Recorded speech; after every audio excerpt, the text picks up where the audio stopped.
1 more second. Good to go. Hi everyone!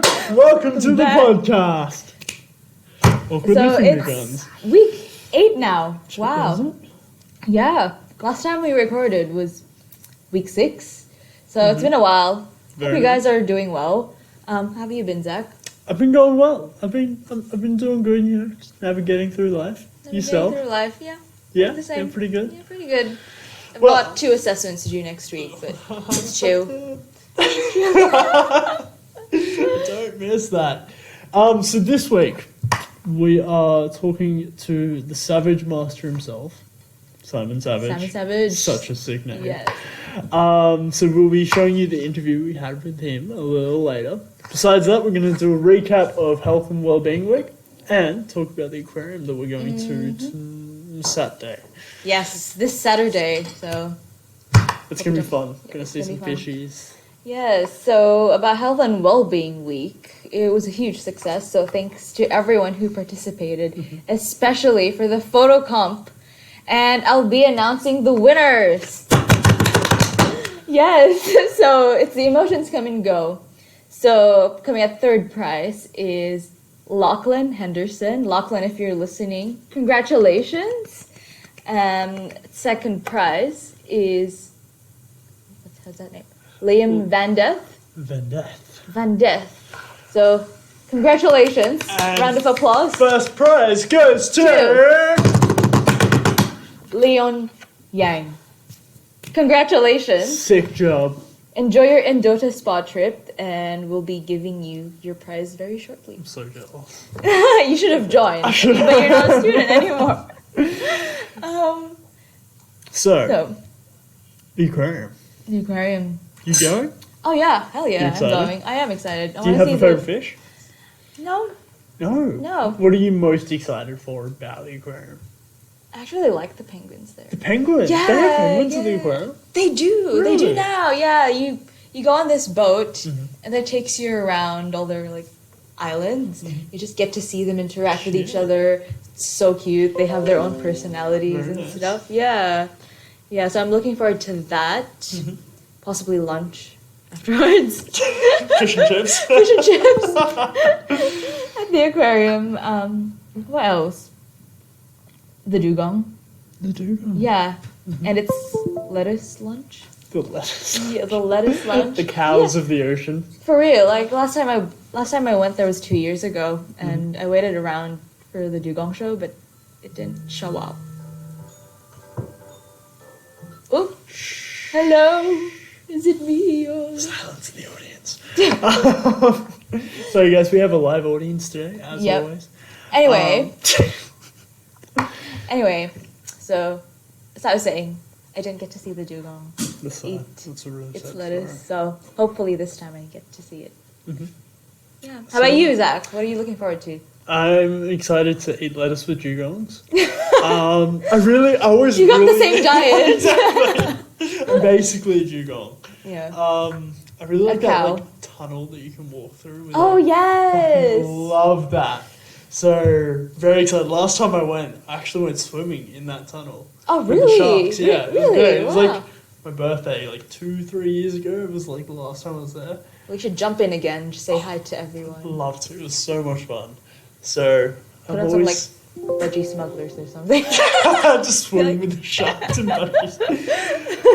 As much as fun as that would be, I might take a pass. Just this once. Okay. But yeah, so it's gonna be fun. I That's a hope next you can birthday join thing. us. Yeah, Yeah. maybe. So yeah, that's gonna be happening Saturday. We hope to see you there. Please come. And We need speaking friends. about events, we're gonna have a student work competition again, which was a huge success last year. Only this time we're giving out. What's the prize? Westfield voucher. For how much? Do you guys know? 50. Oh, $50. $50. $50 Wow. to spend at any Westfield branch. That's like So- everywhere. It's really simple. You just submit your proudest work that you've done this year. None of it's all a disgrace. And it'll be displayed through our social media pages. It'll be judged, of course. By us, heavily. Oh, yeah. And it'll open next week, Monday. So get your work ready to win that $50 prize. Get some exposure. There'll $50. There'll also be a second and third prize, which will be... $25. Yeah, a $25. Yeah. Maybe you two could go and like... Not a date, but like a hangout. Combine your $25. A nice little trio. Yeah. Try some.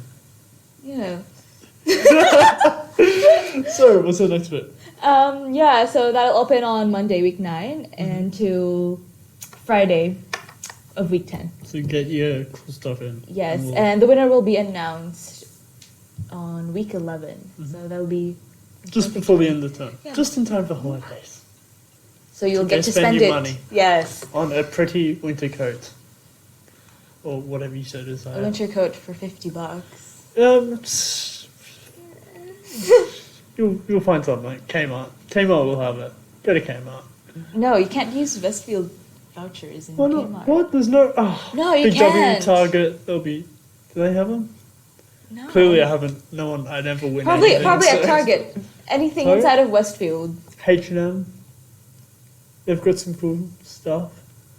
Shindigs. What would you do with $50? What would I do? I would buy lunch. I'm hungry.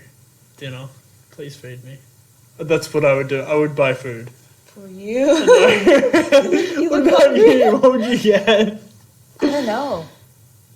Actually, don't know. I haven't been spending much money lately. Well, good on you. Yeah, Well done. I've been really good. Is it because of the lack thereof, or like you're saving and you're doing stuff? I don't know, because it's like every time I have money, I don't want to, every time I don't have money, I want to spend it on unnecessary things, like unnecessary shit. I know the feels. And like I have a list, and then when I get my money, I'm like, do I really need this? Yeah. I It like. doesn't interest me anymore. I don't know about you. I'm but obsessed like, with saving now. Yeah. Unless I've got like a goal or a target, I'm shit house at saving. Really? Oh, I'm terrible. Like at the moment, because my old camera's like killed itself. I'm trying to buy a new camera before the wedding I've got to shoot. Oh, yep. So like I've been like full like not spending a cent trying to get. But it's enough good that for- you're shooting weddings again. Yeah, I mean, yeah, I've got. Shooting photographs, not like shooting up weddings. Let's walk into a wedding. I clarify. I shoot weddings as a photographer, not as a school shooter. Hope I'm allowed to say that. I photograph people, not with weaponry. Yes. Yes. Yeah. So, yeah, I'm not really sure what to do with $50, but I'm sure everyone who's watching will enjoy their $50. Yes. Let us know what you spend it on. Or Exactly. not. I mean, We're not- it's we're up not to you. nosy We like won't that. judge. Yeah. If you're getting something secret or scandalous, But Maybe- yeah, maybe don't we'd tell us. love to see all your work, so please Send it send in. through your work early to get a chance to win $50. All right, now moving on. Earlier today, before Zach even came, I was working alright. he's- I had an excuse. Yeah. Being busy, doing stuff, digging holes, kicking goals. Oh, yeah. Saving up for that camera. Exactly. Yeah, anyway, Exactly. Ahmad and I'm sure you all remember Ahmad. Sorry, Ahmad's better than me anyway. Our very talented Ahmad. Do you want to come in frame for Yeah. a second? Say hi to them. Welcome. Yes. Well, you'll see me So, very shortly in my interview with Trisha and Simon. yeah, and roll that clip, Chris. Hello, and welcome to week 8. SRC week 8 podcast. We're here with lecturer Simon Savage, and we'll be asking him all about his design journey. So, do you want to ask the first question, Ahmad? Yeah, do you want to introduce yourself a little bit? Tell us about your hobbies, what classes you teach, that kind of thing. Yeah, sure. My name's Simon. I teach in the Common Core area of Torrens in the design vertical here in Ultimo.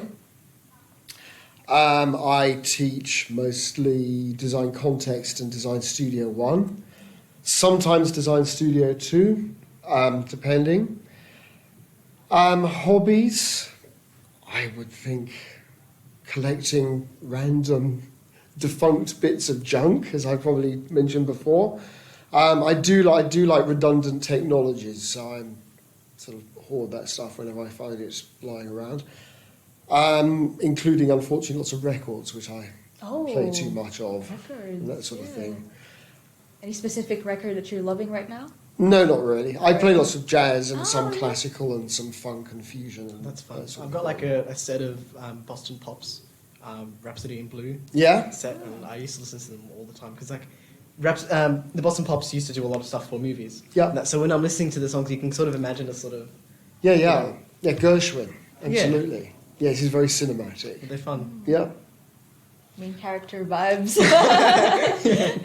Now, did you want to tell us how you started to develop a design and when you realized that you actually want to make a career out of that? Oh gosh, what a question. Well, I mean, I remember my childhood back in the dark ages of the 1970s when I always drew houses and spaces and rooms. And that progressed, and then I remember being told, as it was very common at that time, is that you can't do anything in design or architecture unless you have a degree in maths, or certainly what was then known as an A-level and HSC and all these different things, which is not strictly true. And so I diverted and I went to art school for a while. I did a first degree in fine art in the UK back in the 80s.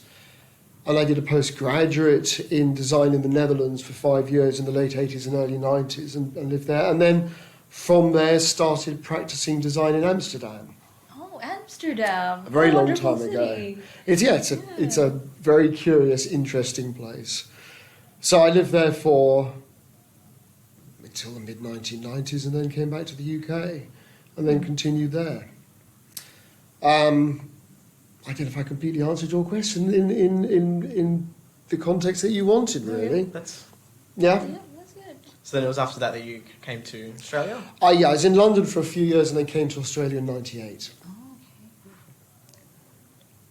So what sort of design are you into at the moment, or what with your practice? What industry are you in? Well, the building industry. Yeah. I do small residential commissions. And they are small and they're local. There's no sort of huge, great big sort of flash city things. A typical one would be someone buys a house and they don't like the configuration of the rooms or the space. And I'm called in to redesign it. Sometimes it involves council, sometimes it doesn't.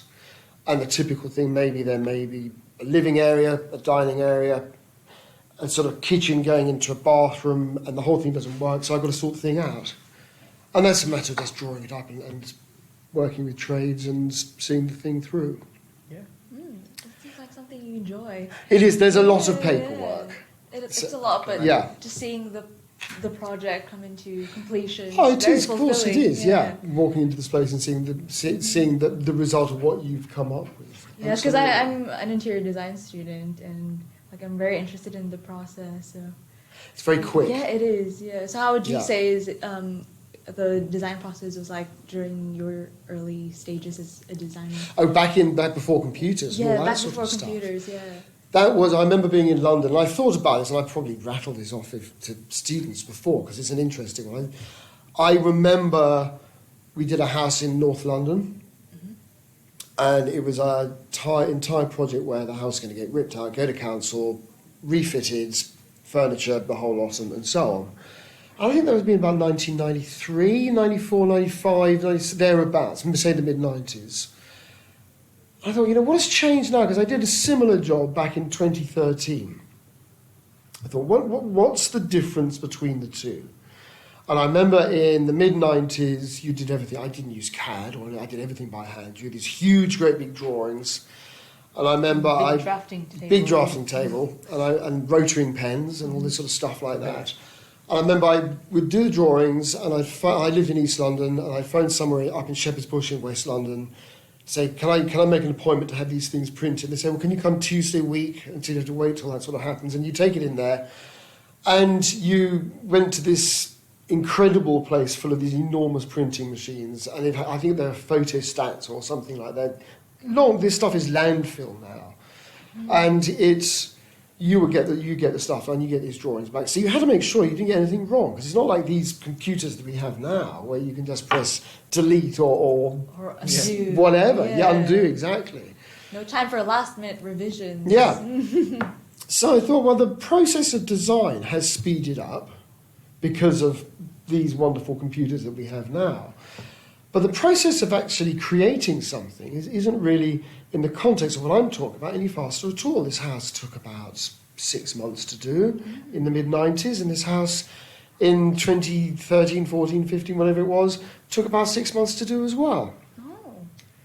I mean, sure, cordless drills had better batteries to it, and there's impact drivers and all this sort of stuff, amazing laser levels and stuff that we didn't have then. But people still have to go and labour and actually build things and put bricks on top of one another and all that sort of stuff, and that hasn't changed hugely.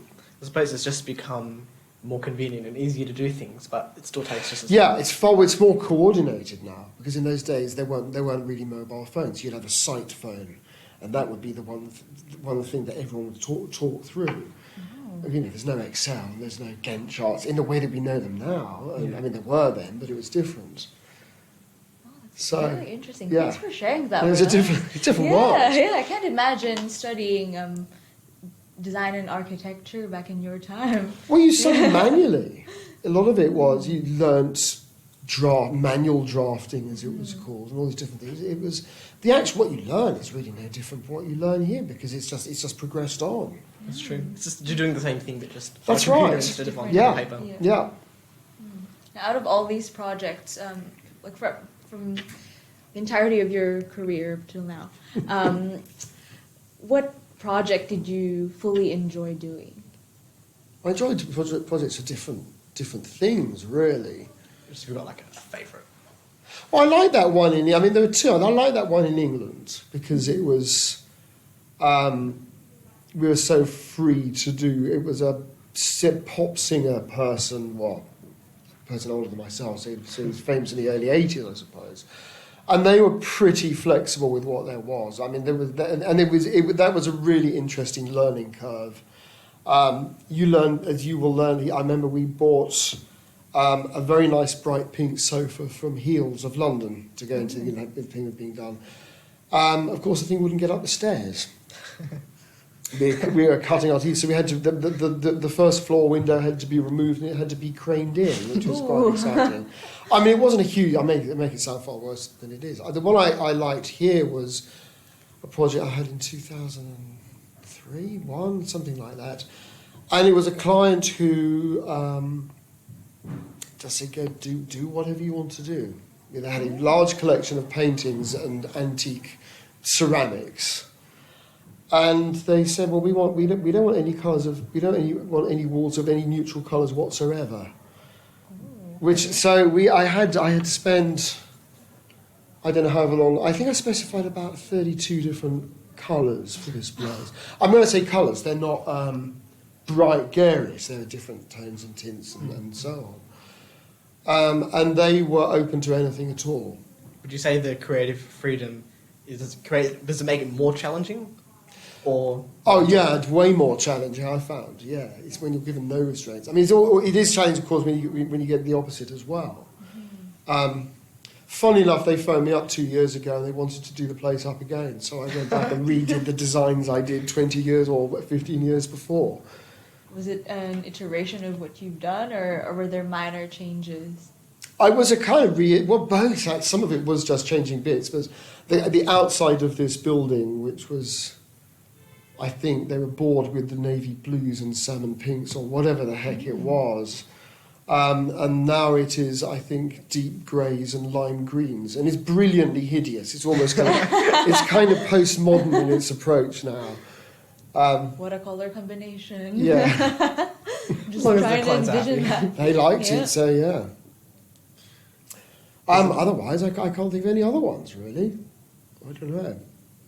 Now, just stemming from that Yeah. question, we're going to talk about a client or a project that you were really annoyed with and how you dealt with that. Well, you had to be diplomatic. I remember one. It was a house being built in sort of middle West Sydney, and the clients had no opinion whatsoever. Oh, okay. And it wasn't that they didn't have an opinion that they said, do whatever you like. It was they would answer everything with a question. So when you came with, they'd ask me, what do you think about that? I said, well, I want to show you what this is. It's that sort of thing, you know. You're like, I want to know what you think. Yeah, and it just made the whole thing completely lively. You just think, well, okay, I'll just do this because it's got to be done. There's a lot of customer service in the design industry. Oh, there is. Yeah, don't believe the TV programs. You know, don't believe them at all. It's not what you are led to believe.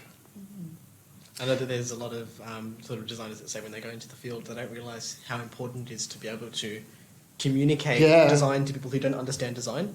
Because your clients don't understand design, you need to be able to justify to them why you're making certain decisions and that kind of thing, how important of a skill it is to learn. That's totally essential in the language of design. That's why I keep droning on in my classes about learning this vocabulary. It's not that you guys have to know it all off by heart straight away, but if you understand certain things and you can communicate on a level, then clients will take you seriously. And of course, that's how you get a better career in the end. And of course, your peers and your contemporaries in the industry will also take you seriously and see that you're not mucking about. I'm not saying that you are, of course, but if you know what I mean. Yeah.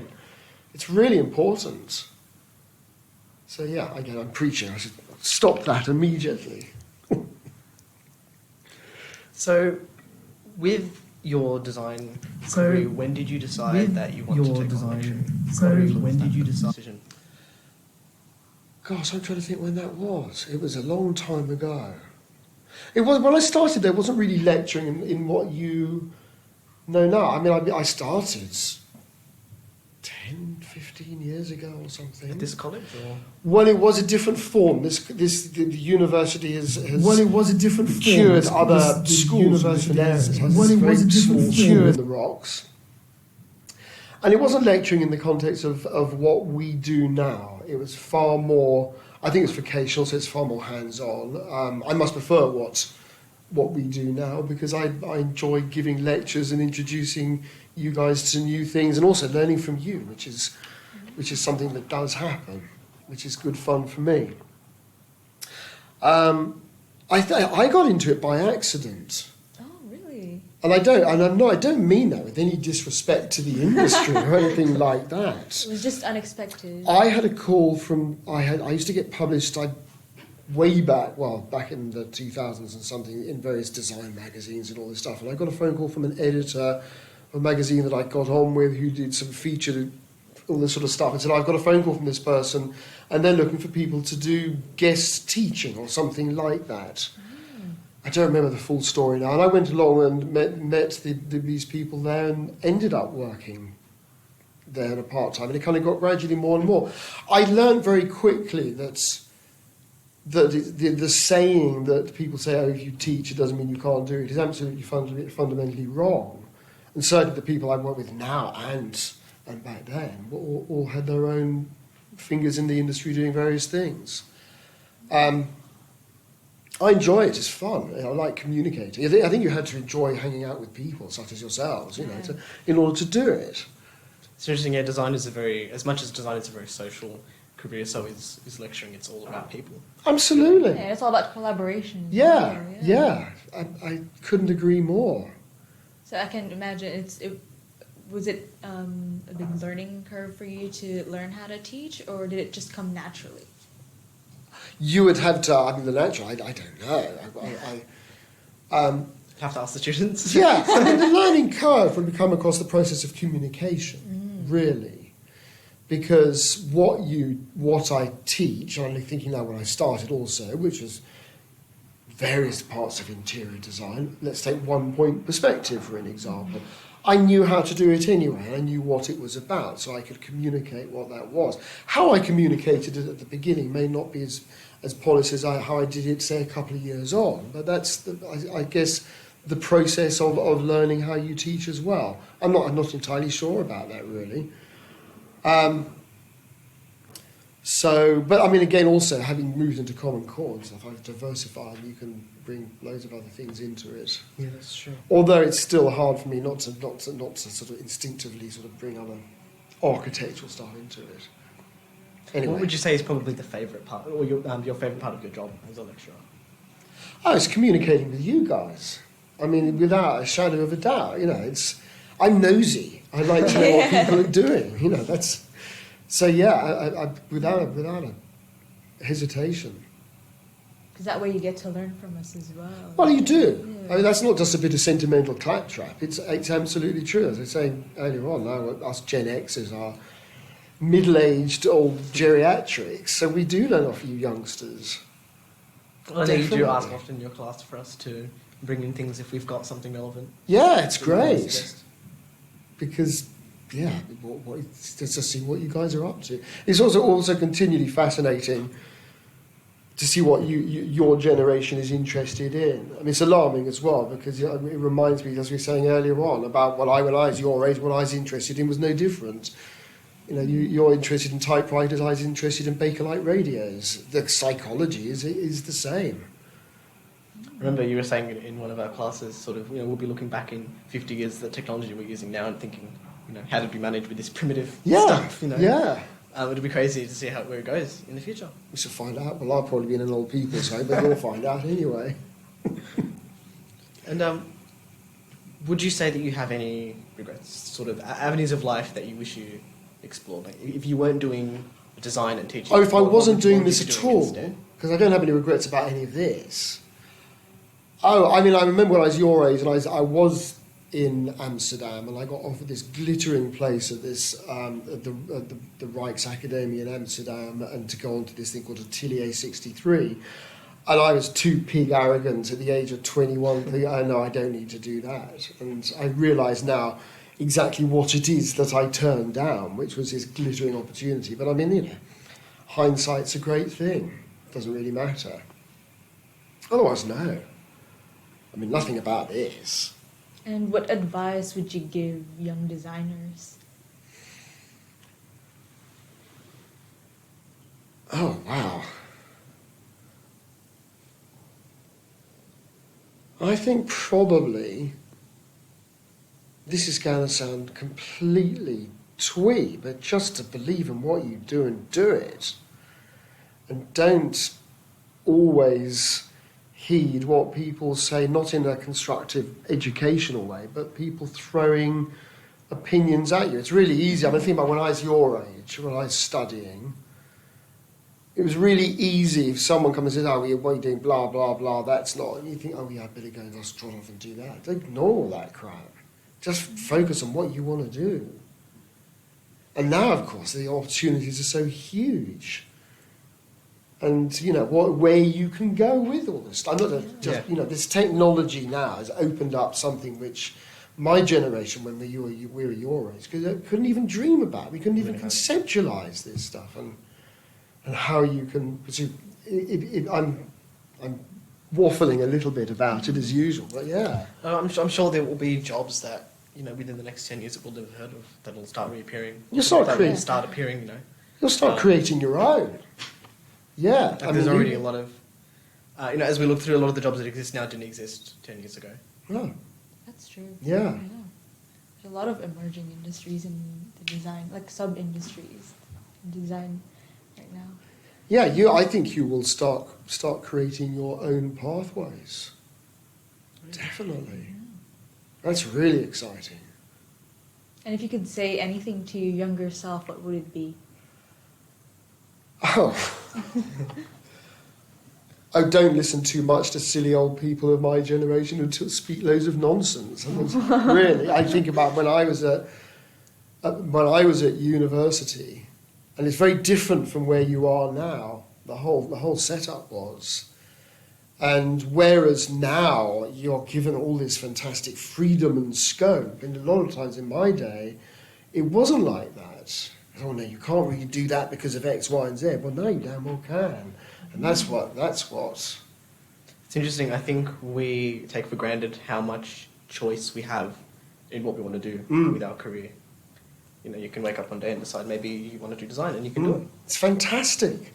The whole thing's been democratized. Yeah. The whole way you can study is now opened up. And it's brilliant. Anybody can do it. In my day, you couldn't. It was a real sort of snooty type of thing. And now, yeah, that's as it should be. Thank you so much for coming on our podcast. Pleasure. Really appreciate I it. probably felt This was nice far hearing too about long. your insights and your story. Thanks for taking your time. I'm sorry if I waffled too No, much. it's all right. We enjoyed talking with you. Thank you. Yeah.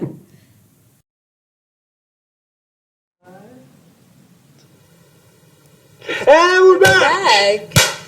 Welcome. That was a fantastic interview with Mr. Simon Savage. Yes, a conversation. You guys did fantastic. Thank you. I Well enjoyed done. that conversation with him. Real nice teacher. Yeah. Learn anything in particular that was interesting? I actually liked his stories about how he came into the design world and like how things were. Yeah, sort of During how his he time, came yeah. into it. Yeah. Yeah. And he must be a lovely lecturer.